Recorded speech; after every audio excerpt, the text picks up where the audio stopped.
Now, the head of the UN's Palestinian Refugee Agency, UNRWA, has criticized aid airdrops, which he says will not reverse the deepening starvation in Gaza.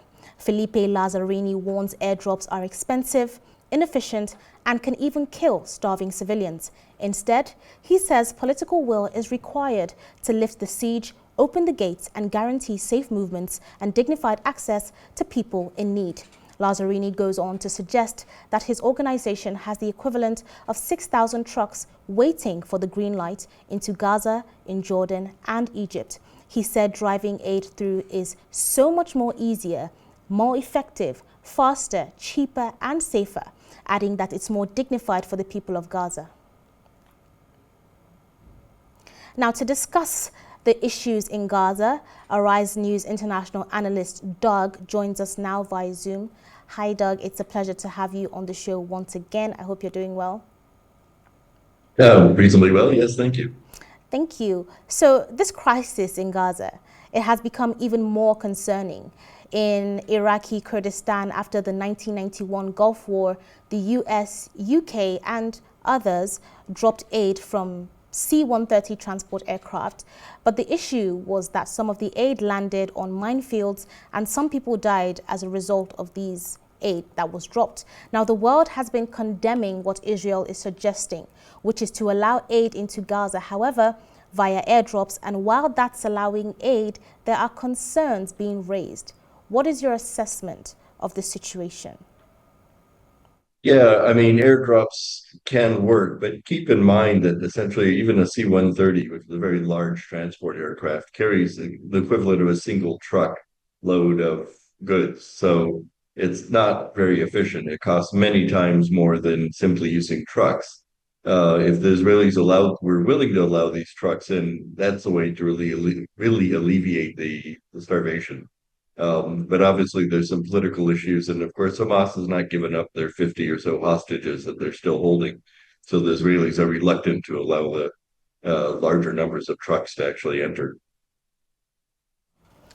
Right. So the UN chief has also condemned the aid drops with suggestions as to how it should be done, which is via, land, as you typically would do at specific points or routes. But do you see Israel bugging to the call so far? And can Trump's influence on the aid issue help anything at all? Thus far, the Trump administration has backed Netanyahu and the far right parties that are controlling the Israeli government at the moment. So I don't see the United States changing this dynamic at all. Mike Huckabee, the U.S. ambassador to Israel, has also backed Israel on this. So they basically have a very small aid program set up that was essentially set up by the Israelis that controls the amount of the aid going in. And there's been, let's say, disturbing reports that both the security for this aid program and the Israeli military themselves have been firing into the crowds at times that are there to collect the food. So it's not a very effective situation or way of feeding the population of Gaza. So, I mean, they can keep trying to do this, but we are seeing the starvation now in Gaza, and I think it's getting much, much worse. And obviously, this is going to be a long-term issue that Israel's going to have to face that has caused these kinds of problems. I mean, nobody doubts the problems were originally created by Hamas in this case, but the people suffering right now are civilians. It is quite sad how much the problems keep getting worse and worse. President Donald Trump has been very vocal about the war. How has his influence, his commentary, his interventions, his campaign promises, some say, are direct opposite of what is happening, even though he is at the center of these negotiations? How has President Donald Trump's involvement in the Gaza war affected it? We've seen very little improvement because of his actions. It's interesting that some of his stronger supporters, when he got elected last year, were in fact the Muslim American community that believed that he would have a better policy or more effective policy for Gaza, for Israel, than Joe Biden did, and that has not turned out to be the case at all. And in fact, Trump really seems to be very cozy with Netanyahu and basically has been giving in to everything Israel has asked for up till now, including, of course, bombing Iran.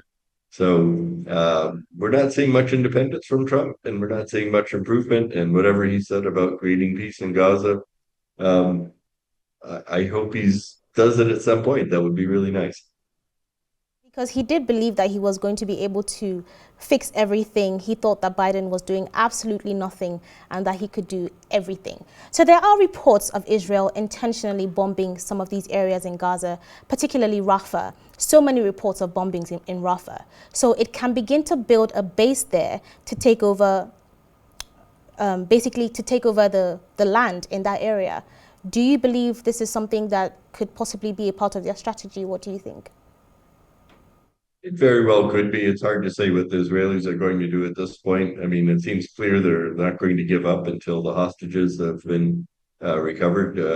And so the tactics they're using, I think many people would object to those. I think most people at this point object to those.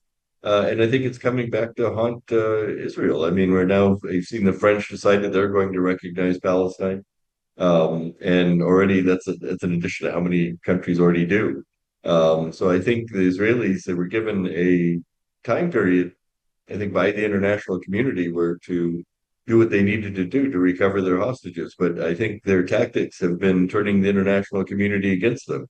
They still have a few strong allies, but they're dwindling, and even their allies are starting to have starting to question the tactics the Israelis are using. So it's getting to be a really key, let's say, fork in the road for Israel. Are they going to continue this harsh policy that's creating incredibly bad PR with starving people and so on, or are they going to find a new tactic?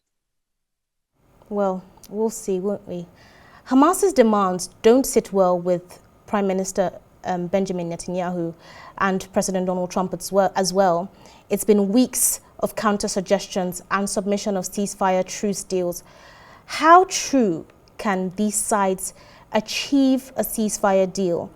As you know, how soon, how possible do you think negotiations have been abandoned by the US and Israel in Qatar? Right now, the sides seem pretty far apart. I don't see any immediate chance of any sort of agreement. I think Hamas now is actually winning the PR war because of the starvation created by the situation. So they can probably wait this out and continue to sort of reap political benefits from the international community, which is kind of the Israelis have put themselves in this position. And I think maybe they need to rethink that. But it's the idea that these two are going to come together, these two sides, and come to some sort of agreement soon. It's going to have to take some major changes, I think, in the demands. I've had these chats, so many of them over the past couple of months, and we always seem to end on this note of hope, hoping that something happens, hoping that the situation is fixed. It's sad to see that this is where we are, but we'll continue hoping for the best in those regions. Doug, thank you very much for joining us. I appreciate you making time for Arise America.